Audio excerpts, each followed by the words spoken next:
everyone, and welcome to our newest interview. Today we'll be talking about one of the hottest revivals in London, currently celebrating 50 years since its original Broadway production. Grease is no doubt one of the most performed and beloved musicals of all time. Packed with both unforgettable songs and characters, it's precisely the latter that brings us to this broadcast, as we're accompanied by the man that every night and matinee steps into the shoes of the unmistakable Danny Zucko. All the way from London, it's the amazing Dan Partridge.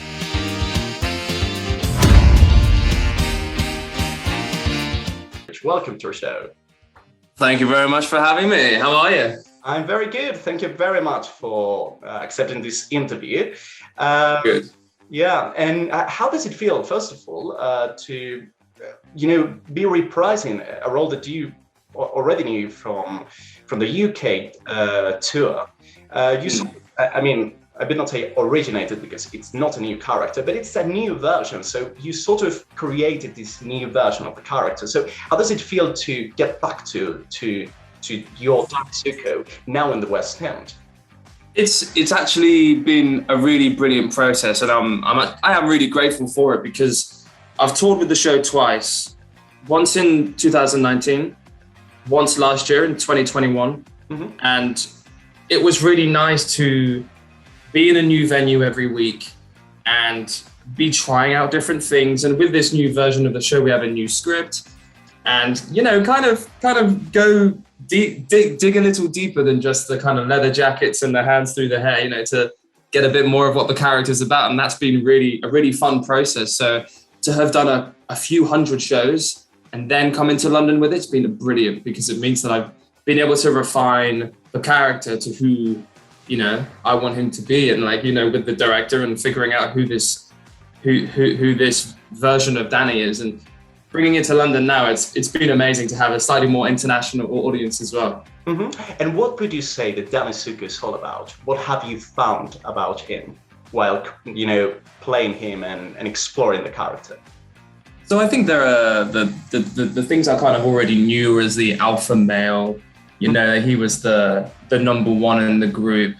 And all the things that, apart from those things that we know about him, is finding out that those insecurities that we all have when we're 17, 18 years old, finding the nuances within his character, and underneath all the bravado is, someone who is going to be doubting themselves, and even though acts a certain way. I think it's been really brilliant to explore those sides of it. And there is, for example, a solo in Act 1 called How Big I'm Gonna Be, which is him saying, screw this, I want more. And seeing the ambition that he has. So yeah, I think there's certainly those levels to the character in this production. It's very interesting what you said before, that you have a new script, and certainly when I went to see the production, I did get the vibe that it's sort of more.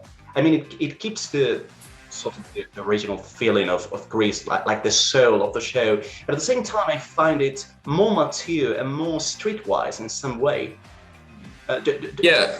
We have, for example, a scene in Act 1 where the guys are all, we do the Grease Lightning sequence. So the car comes on and there's all the camaraderie with telling Kinnicky how bad the car is. And then we do the song, and that's brilliant. And it's really interesting because we completely get the audience on side, right? So they're loving this song. They know all the words. We're giving them, the most amazing staging and choreography. And then after this scene, we have, the guys are just on the street and basically, kick it about as, it's set in Chicago in 1959, and these kids had, not really much going on. So what would they get up to? So they're just getting up to no good. So then we have a police officer enter the scene, and then we have this kind of reality of, the police brutality, which is still a conversation we're having today, isn't it?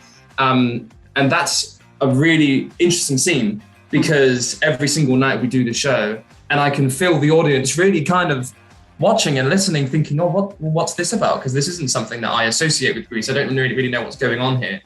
And I really, really love seeing people be kind of really invested in what we're doing, and see them, see their eyes kind of like, oh, well, what's going on here? But it's really, really fun to show this other side to, you know, to Greece and being in, you know, America in the 1950s. Yeah, it sort of has a little bit of the flavor of West Side Story in some way, right?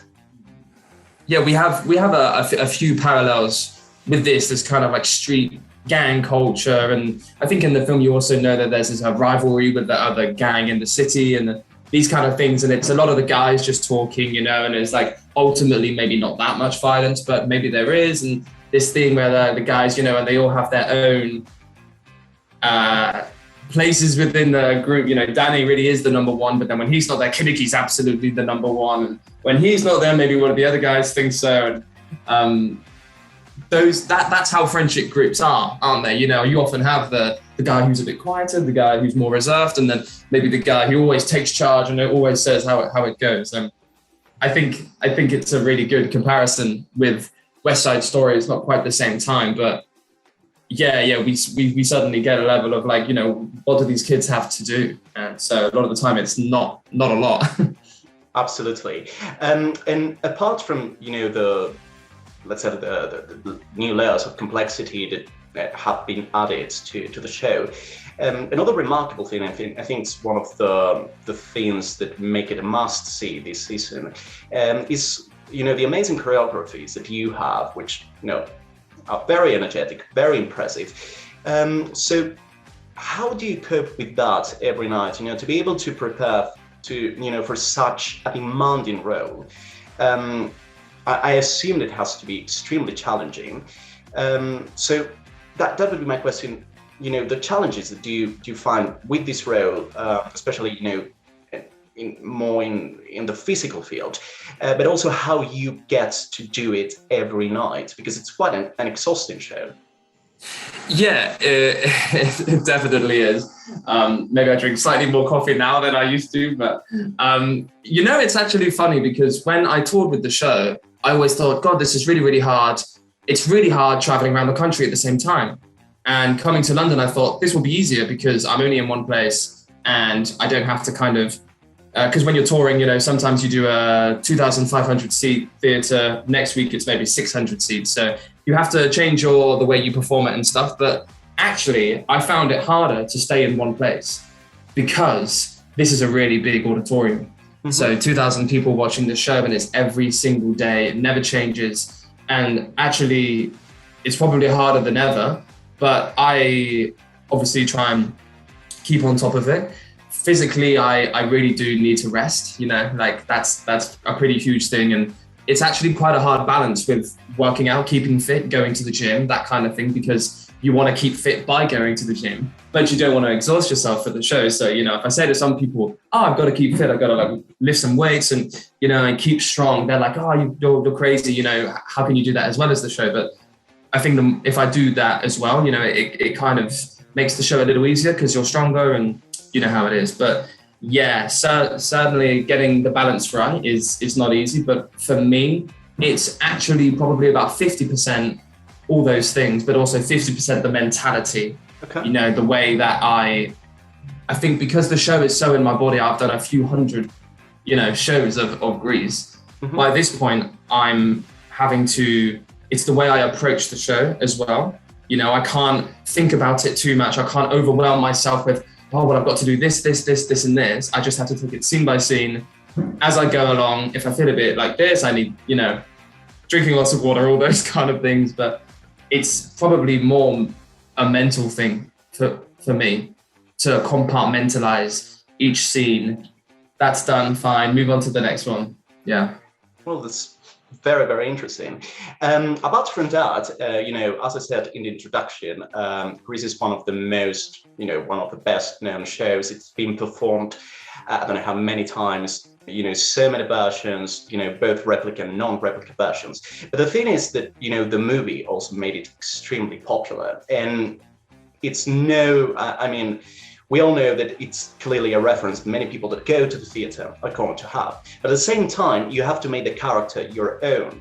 So I don't know if you try to balance both out or you just do not take into account the movie at all.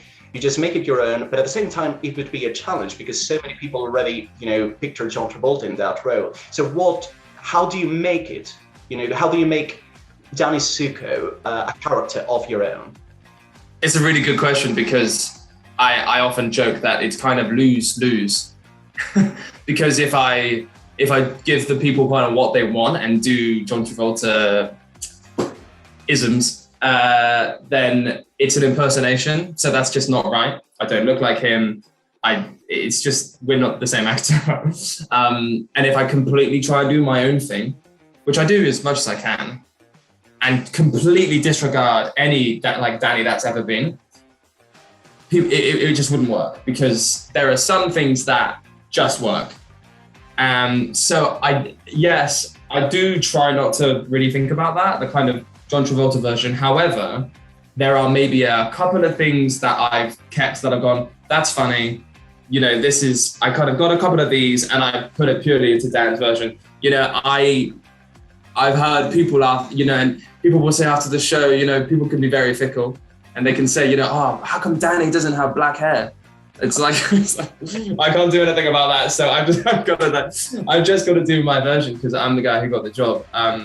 So it's been a really, really wonderful process because when I first got the job, I was slightly in disbelief because I thought, oh, what? I didn't think that anyone could think of me as this because I didn't think I looked like the Danny. But then for the director and the producers and stuff to see that in me, that I have the essence of what Danny Zucko is, and I can kind of bring those things and have the presence to play the role and those things. It's been a really, really amazing job for me because I come out at stage door and people want pictures and want my autograph and they'll say I love how you just did your own version of it. And I think probably most people that come to see the show will be will enjoy that it's a whole new version. But I do like to kind of there's a couple of moments in the show where I'll give a little nod to a couple of things where he did, whether it be a little kind of swagger in the way he walks or, the yelp when she closes the car door on him in the driving seat, just a couple of little things which just work, It's funny's funny, right? Do you know what I mean? So some things just work and as they say, if it ain't broke, don't fix it. But yeah.